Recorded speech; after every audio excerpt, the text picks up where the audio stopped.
Oke, baik teman-teman semuanya. Ada loh buzzer PDIP serang internal PDIP. Siapa dia? Iya, Denny Siregar. Setelah pilkada serentak dengan kekalahan PDIP di Jawa Tengah, Denny Siregar malah mengkambing hitamkan dan menyalahkan Bambang Pacul. Teman-teman tahu ya, Bambang Pacul adalah komandan perang PDIP di Jawa Tengah. Dari situ Denny Siregar malah menyalahkan Bambang Pacul agar Bambang Pacul ini dipecat sebagai komandan perang PDIP di Jawa Tengah. Nah, seperti apa keseruan dan kelucuan menurut Opung Parbelak? Kita simak bersama-sama sampai selesai, oke? Kalian masih ingat dengan yang namanya Denny Siregar? Iya. Iya, kami sama-sama buzzer.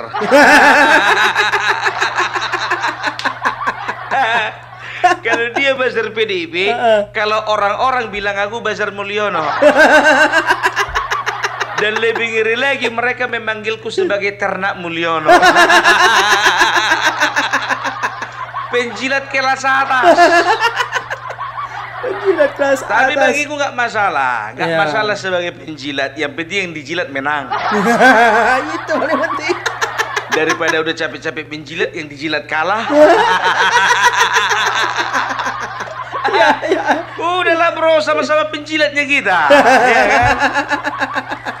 Tahu enggak kalian apa berita terbaru? Kalau kemarin Hasto mempersalahkan Parcok Partai Coklat, kepolisian dan juga ASN oleh karena kekalahannya PDIP, Denny Siregar malah mengkambing hitamkan Bambang Pacul.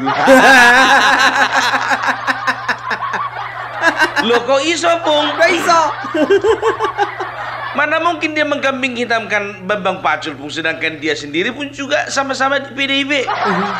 Iya. Tidak percaya kalian. Kalian tengoklah dulu nih ya. Biar ku baca dulu cuitannya di Twitter, ya kan? Bukan Twitter lagi namanya, X. Kenapa diganti-ganti orang ini? Lihat ya. PDIP daya tahan tarungnya luar biasa. Satu partai melawan banyak partai. Yang menarik, kandang banteng di Jawa Tengah hancur lebur. Seharusnya Bambang Pacul, komandan PDIP di Jawa Tengah, mundur untuk pertanggungjawabkan kekalahan di sana. Itulah jiwa kesatria, bukan jiwa Korea-Korea.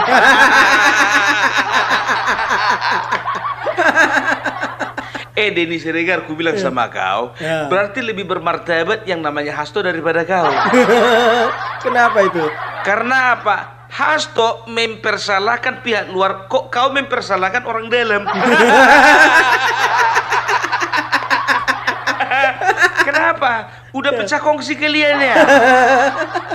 Pecah kongsi. Nggak boleh kayak gitu Denny Siregar. Selama ini jujur aja gue bilang sama kalian ya, ini manusia ya. Waktu kemarin Jokowi sama Jokowi masih ada di dalam partai PDIP ya. Aku mikirnya ini awalnya ini buzzernya Jokowi gitu loh. Aku kira dia pendukung setianya Jokowi. Aku kira dia ini pembelanya Jokowi. Aku kira dia ini barisan depannya Jokowi. Ternyata begitu Jokowi mundur ya, tidak lagi bersama PDIP, dia balik nyerang Jokowi. Berarti selama ini perkiraanku salah. Ternyata dia bukan orangnya Jokowi, tapi dia orangnya PDIP.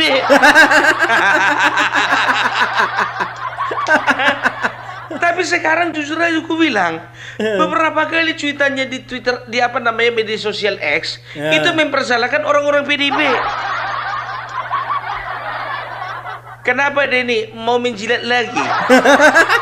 Mau balik lagi menjilat Jokowi? Udah terlambat, Jokowi udah nggak jadi presiden. Kalau memang kayak gitu, justru aku bilang nggak konsisten. Lebih bagus Opung Parbelak dari dulu sekarang dan sampai selama-lamanya saya tetap pencinta Jokowi. Mantap. Jangan sebentar cinta, sebentar lagi karena ada pengaruh partai dan juga orang yang membayar lebih besar, ya dibencinya Jokowi. Sekarang udah kurang bayaran, dicintai lagi Jokowi. Mahfud MD kan begitu juga, ya kan? Begitu waktu masih di dalam kabinet dia udah puji-puji Jokowi. Bahwa semuanya itu tergantung dengan hukum. Hukum yang mengatur segalanya. Jangan kalian mempersalahkan Jokowi kan begitu. Begitu dia jadi wapresnya PDIP, semua salah Jokowi.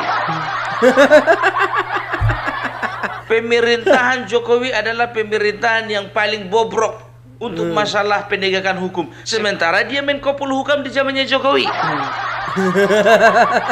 Kan begitu? Nah sekarang dia udah balik lagi memuji-muji Jokowi.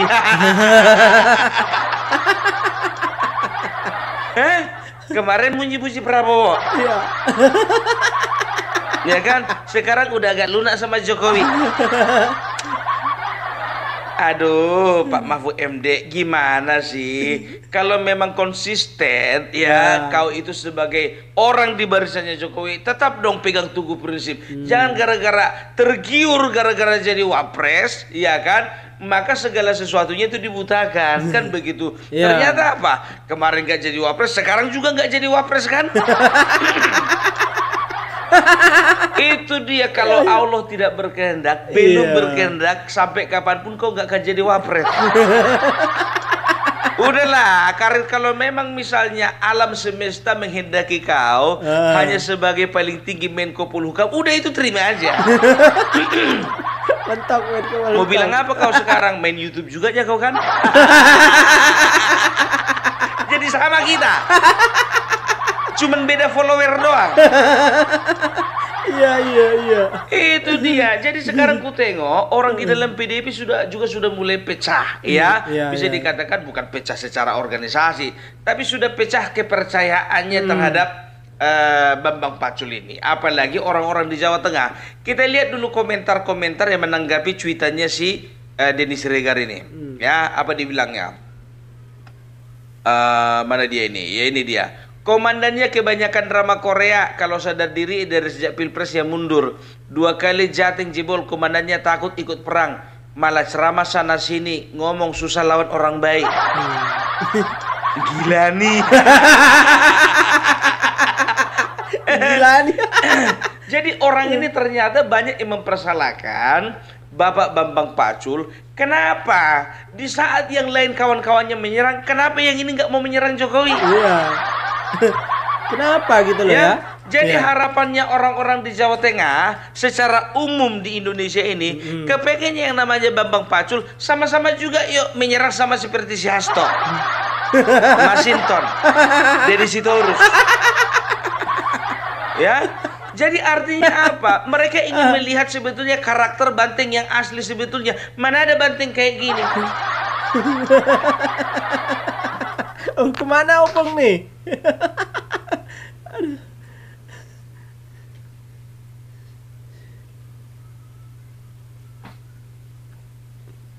Oh, lagi ada urusan. Jadi mereka mengharapkan harusnya Bambang Pacul itu menunjukkan karakter Banteng yang sesungguhnya. Begitu ada serangan tanduk. Begitu ada serangan tanduk. Jadi orang ini berpikir, ini kok Banteng yang satu ini kok beda ya? Kalau Banteng yang lain tanduknya keras, kok ini kayaknya tanduknya terbuat dari styrofoam. Aduh. Sekarang begini, ku bilang sama kalian, kalau Bambang Pacul itu orangnya beda. Betul. Ya memang seperti itu karakter, cemana mau dibilang. Yang salah itu Megawati. Kenapa dia ditunjuk menjadi komandan perang? Iya. Dia itu cocoknya dia sebagai wakil rakyat, ngomongi, ngayomi, merangkul. Itu baru namanya wakil rakyat. Nggak cocok dia dijadikan menjadi komandan perang. Yang salah bukan Bambang Pacul, tapi Megawati. Namanya seorang pemimpin partai, dia kan harus tahu anggotanya ini kelebihannya apa, ini kelebihannya apa, ini kelemahannya apa, kan begitu. Udah tahu Bambang Pacul nggak cocok diajak perang, disuruh perang. Iya, iya. Kan begitu. Lagian bukannya bilang apa, Bambang Pacul pun juga sadar. Sebetulnya ku bilang sama kalian ya, kawan-kawan yang di PDIP ya, ku bilang sama kalian, strategi yang paling pas itu sebetulnya strategi yang dibikin Bambang Pacul. Betul. Lebih cocok itu. Coba. Kemarin sudah kalian bikin strategi serang menyerang di waktu Pilpres. Ya. Akhirnya apa? Ujung-ujungnya kalah. Terbukti kalau itu tidak efektif, kan begitu. Iya. Nah, di pilkada ini sebetulnya Bambang Pacul pun juga itu sudah berusaha untuk mencoba jangan melakukan serangan, kan begitu. Cuman masalahnya Hasto menyerang terus. Mulutnya Hasto. Karena apa? Ya karena pola serang menyerang, apalagi yang diserang adalah Bapak Joko Widodo. Ya walaupun kalian nggak berani nyerang Prabowo, tapi yang kalian serang Bapak Joko Widodo, itu artinya kalian itu sama saja bunuh diri. Karena apa? Kalian menggunakan cara yang sama di Pilpres. Iya. Banyak kali cerita mumpung yang namanya fight kita harus menyerang. Coba lihat dulu Pramono Anung ya. Pramono Anung salah satu kader PDIP yang ada di Jakarta, yang bertarung di Jakarta. Coba pernah sedikit pun dia menjelek-jelekkan Jokowi? Nggak pernah. Pernah dia sedikit pun menjelek-jelekkan keluarga Jokowi? Nggak pernah. Pernah dia sedikit pun melakukan melontarkan kata-kata yang tidak bagus atau kata-kata kurang ajar terhadap Jokowi? Nggak pernah. Makanya dia bisa hampir memenangkan pemilihan yang ada di Jakarta. Aku katakan dulu hampir ya. Aku jujur saja secara pribadi, aku lebih setuju yang namanya Pramono Anung menjadi gubernur daripada Ridwan Kamil. Kan begitu, karena apa?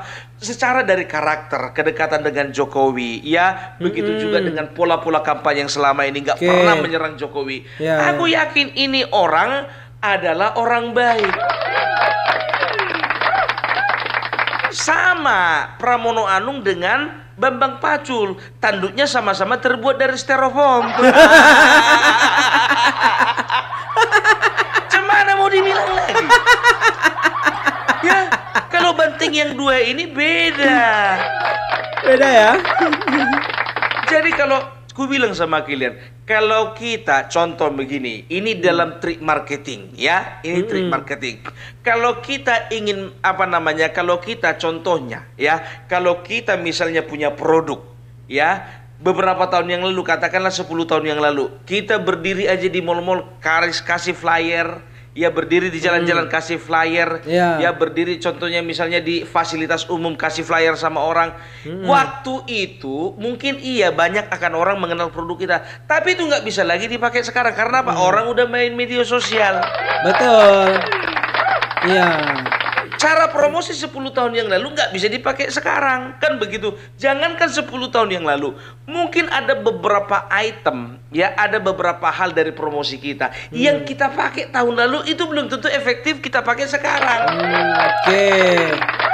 Gitu loh. Ini udah tahu kalian dengan pola serangan-serangan kayak gitu nggak mempan, ya itu kalian pakai pula di di pilkada. Kalian lepas pula si Hasto. Habislah kalian. Makanya aku bilang sadar tidak sadar sebetulnya apa yang dilakukan Bambang Pacul dan juga Pramono ini yang betul.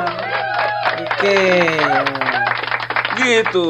Ya namanya banteng itu harus ruduk dong. Namanya banteng itu harus menggunakan tanduk. Iya betul. Tanduk banteng itu digunakan ketika ada serangan yang membahayakan. Sekarang begini, bagi Bambang Pacul dan juga bagi Pramono Anung, Joko Widodo bukanlah orang yang membahayakan. Sip. Gitu loh. Karena apa? Semua partai politik di Indonesia ini ya itu punya komitmen untuk memajukan bangsa ini ya dan bertanggung jawab bagaimana menjaga keutuhan bangsa ini, kan begitu. Satu-satunya yang menjadi ancaman bagi sebuah partai bukan orang lain, tapi apa? Tapi adalah ego dari partai itu sendiri. Betul ya, betul. Apa yang kali cerita mumpung itu buktinya. Iya. Itu dia Megawati. Padahal waktu itu sudah ada wacana dari Bapak Joko Widodo bagaimana menggandeng ya bagaimana mempersatukan antara Bapak Prabowo dan juga Ganjar. Prabowo sebagai calon presiden, Ganjar sebagai calon wakil presiden. Karena apa? Ini adalah perpaduan yang paling tepat, ya. Karena apa? Ya, Bapak Prabowo dia akan dia akan aktif, ya, untuk politik dan juga membangun kerjasama ekonomi, kerjasama budaya, kerjasama politik, kerjasama militer dengan luar negeri. Nah, Ganjar Pranowo dia itu urusan di dalam negeri, kan begitu. Toh juga Ganjar lebih apa namanya, bisa dikatakan Ganjar lebih pengalaman dari Gibran. Ganjar lebih punya power dari Gibran. Ganjar dia itu sudah punya skill yang lebih bagus daripada Gibran, kan begitu harusnya. Nah, oleh karena Ganjar ya dianggap sebagai tokoh papan atas waktu itu, sebagai tokoh sentral di PDIP yang bisa menjanjikan yang untuk sebagai seorang presiden, maka apa? Coba Megawati katakan apa? Loh, kita kan partai pemenang, masa partai pemenang jadi wakil? Sombong ya. Nggak ada masalah, nggak ada masalah. Coba 2004 ya. 2004 waktu itu Mbak Mega bersama dengan Hasyim Musyadi mencalonkan diri. Tahun 98 partai pemenang itu adalah PDIP ya. Kan begitu. Ya, Golkar itu tidak. Karena Golkar kalau nggak salah waktu itu nomor 3. Ya, pertama partai PDIP, yang kedua PKB, baru ketiga Golkar, ya. Sekarang begini. Waktu 2004 maju Mbak Megawati, ya. Maju Mbak Megawati dari partai pemenang. Hasilnya apa? 0. 0. Yang menang siapa? SBY. Jadi nggak selalu yang namanya partai pemenang mempunyai keistimewaan dalam mencalonkan presiden. Ya kalau memang nasibnya sebagai wakil presiden, kenapa enggak? Iya. Kenapa enggak gitu loh ya? Itu loh, jangan mentang-mentang Joko Widodo waktu pertama 2014 kalian pemenangnya, dia presidennya. 2019 ya dia presidennya, kalian pemenangnya. 2024 kalian pakai gitu lagi. Karena jujur aja dari partai kalian itu mungkin pemandangannya Bapak Jokowi belum ada yang sekaliber Bapak Prabowo. Oke, ya. Kan begitu, karena udah cocok perpaduan tadi. Bapak Prabowo ngurusin luar negeri, Bapak Ganjar kemarin ngurusin dalam negeri. Karena apa? Pak Ganjar nggak tahu bahasa Inggris. Udah di dalam negeri biar Bapak Ganjar, kan begitu. Ya. Ternyata ya ego dari ternyata Megawati mengedepankan ego daripada kepentingan bangsa. Kan begitu. Begitu juga yang terjadi di Jawa Tengah. Begitu juga yang terjadi di Sumatera Utara. Begitu juga yang terjadi di daerah-daerah lainnya. Yang kalian biasanya mendominasi, ternyata sekarang itu kalian sudah bergeser. Gitu loh ya. Jadi bisa dikatakan udahlah ya. Kalau masih kalian pakai cara-cara yang lama, cara-cara itu juga 2029 agak sanksi juga aku. Sanksi karena apa? Jujur ya, 2014-2019 banyak caleg-caleg masuk dari PDIP bukan karena PDIP-nya. Murni bukan karena PDIP-nya, bukan. Tapi karena ada sosok Bapak Joko Widodo di belakang PDIP. Nah, caleg-caleg potensial ini merasa terbantu. Karena apa? Mereka mendapatkan image positif dari Bapak Joko Widodo. Coba, masih ingat 2014-2019? Mereka ketika memasang baliho lebih memilih memasang foto Joko Widodo daripada Megawati. Jujur. Bener. Jujur. Iya. Ya, mereka itu di sebelah kanan nanti foto mereka, sebelah kiri nanti Bapak Jokowi, enggak Megawati.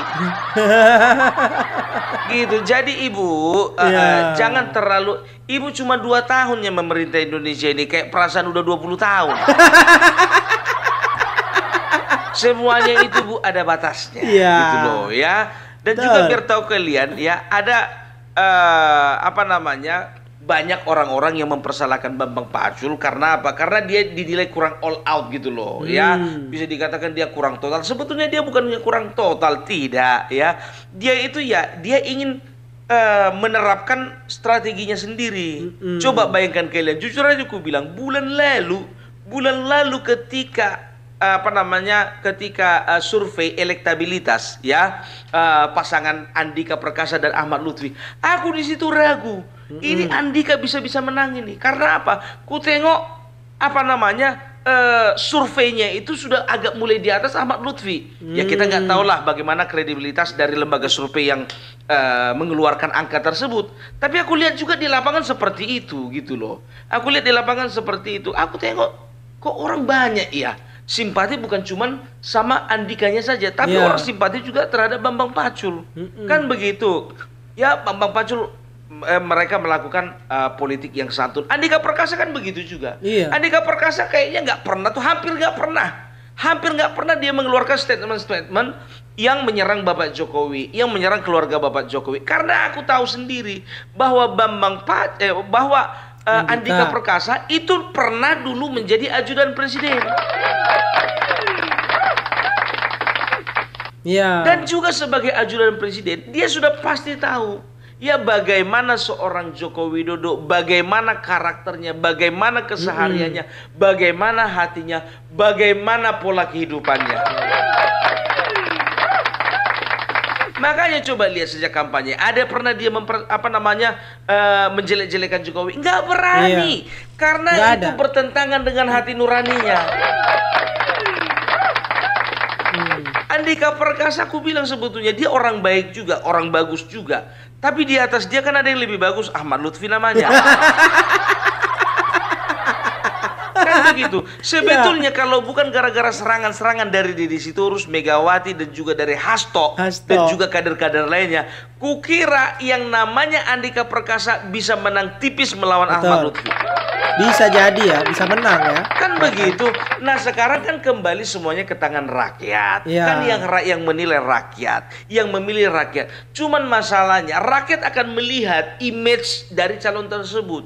Kan begitu. Nah sekarang ya kemarin itu rakyat melihat bagaimana Ahmad Lutfi itu digandeng sama Bapak Joko Widodo. Ya, ku bilang sama kalian, yang namanya Bapak Joko Widodo sekali ngelempar kaos, itu perhatian masyarakat tertuju kepadanya. Bukan harga kaosnya, ya, bukan harga pemberiannya, tapi keteladanannya. Betul yang dikatakan si Adian Apitupulu dalam sebuah talk show ya. Dia katakan dia sebetulnya ketua umum partai apa sih? Megawati ikut kampanye karena dia ketua umum. Ya, SBY ikut dia kampanye karena dia ketua umum. Sama batuk. Nah Jokowi apa? Ketua umum partai apa? Jadi ku bilang sama Kawadian, tunggu dulu, minum dulu aku ya. Slow. Ku bilang sama Kawadian, ya, tidak perlu menjadi sebuah ketua umum partai untuk menunjukkan keteladanan terhadap bangsa ini. Kurang jelas. Gak perlu jadi ketua umum untuk menunjukkan keteladanan bangsa ini. Kalau bicara orang normal begini, tidak perlu menunjukkan keteladanan, tidak perlu ya posisi sebagai ketua umum untuk menunjukkan keteladanan terhadap bangsa ini. Jadi yang rakyat nilai bukan posisinya sebagai ketua umum, tapi keteladanannya.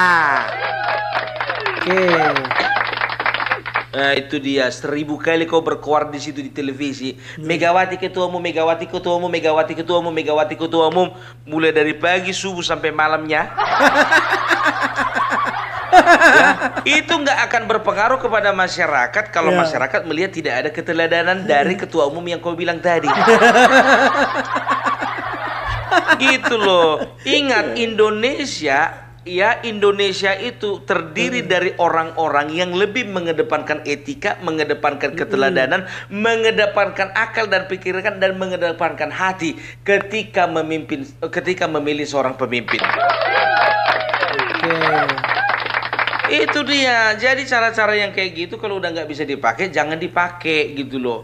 Ini asik Adian Apitupulu Deddy Sitorus, Adian Apitupulu Deddy Sitorus, Adian Apitupulu Deddy Sitorus. Masinton satu lagi, Bung. Masinton kemarin itu untuk pilkada, dia nggak mau komentar karena apa? Dia lagi sibuk di Tapanuli Tengah. Iya, calon bupati dia. Gitu loh. Dan banyak, biar tahu kalian, banyak itu ya orang-orang pendukung PDIP garis keras mungkin. Apa katakannya? Apa mereka bilang? Kau gak usah banyak bicara kau bro. Yang namanya PDIP di Jawa Tengah itu tetap kandang banteng. Karena apa? Karena Banteng mendapat 41% di Jawa Tengah. Nah, sedangkan Ahmad Lutfi mendapatkan 59%. Itu gabungan dari beberapa orang partai, dari beberapa partai, dari 12 partai. Ya, jadi kalau dibagi-bagi masih menang PDIP. Menghibur diri. Kalau menghibur diri nggak gitu juga caranya. Ya, harus melihat perbandingan itu secara realistis. Coba lihat dulu di Jakarta. Ya. Di Jakarta kalian satu orang dikeroyok sama Ridwan Kamil, ya, yang terdiri dari partai Kim ada 12 orang juga. Tapi kalian menang, Ridwan Kamil kalah. Itu artinya apa? Itu artinya sosok yang kalian pilih di Jakarta itu tepat. Di Jawa Tengah mungkin kurang tepat. Ya. Jadi sosok yang dipilih ya. Jadi jangan kalian bilang, oh Banteng di Jawa Tengah itu mendapatkan suara terbanyak, yang di sana dibagi 12. Jadi kalau misalnya contohnya di Jakarta gimana? Kalian puji diri di Jawa Tengah, sementara di Jakarta gimana? Iya. Itu dia. Jadi jangan bilang, oh gara-gara partainya itu makanya mereka menang, partainya banyak memilih, makanya banyak juga massa yang memilih. Nah di Jakarta satunya partainya kan PDIP kan. Tapi kalau memang rakyat melihat ya bahwasanya itu orang cocok untuk dipilih sebagai seorang pemimpin, kita pilih dia. Siap.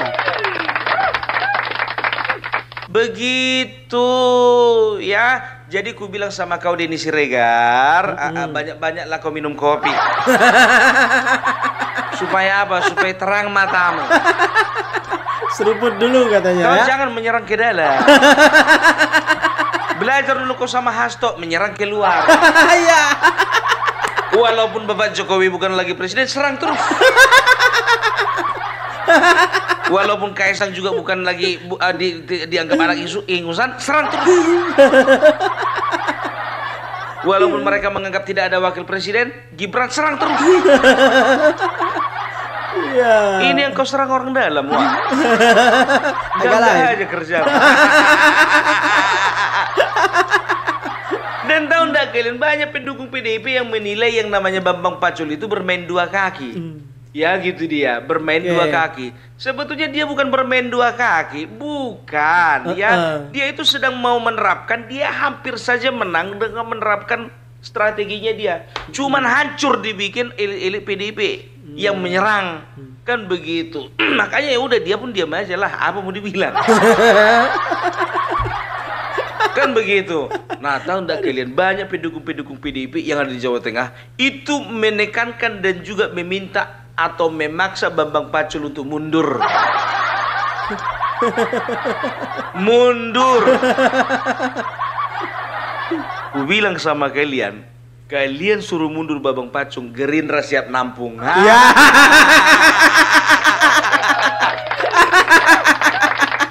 Suruhlah berhenti. Senang kali kau. Effendi Simbolon udah diberhentikan kan? Bentar lagi masuk itu ke Partai Garuda. Effendi Simbolon itu jangan kalian kira itu pengkhianat, orang bodoh, nggak tahu diuntung. Tidak, dia itu orang cerdas. Iya. Karena dilihatnya lah di PDIP udah gak ada lagi masa depan, pindah dia. Ya. Marwara Sirait walaupun akhir-akhir ini kontroversi ya, gimana pun juga ya dia ngelihat udah nggak jelas lagi di PDIP ini. Cabut dia, masuk Gerindra. Kan nampak sendiri kan, ya dia seorang pebisnis, dia tahu mana bisnis yang potensial, mana yang enggak. Mana main lah insting bisnisnya. Nggak jelas lagi di PDIP, loncatlah aku, kan begitu. Begitu juga Budiman Sujatmiko. Brother, ku bilang sama kau, nggak perlu ku hitung lagi, nggak perlu ku gini-ginikan jariku untuk menghitung berapa orang yang udah keluar dari PDIP. Nggak cukup ini, nggak cukup. Nggak cukup ini, saking banyaknya. Budiman Sujatmiko.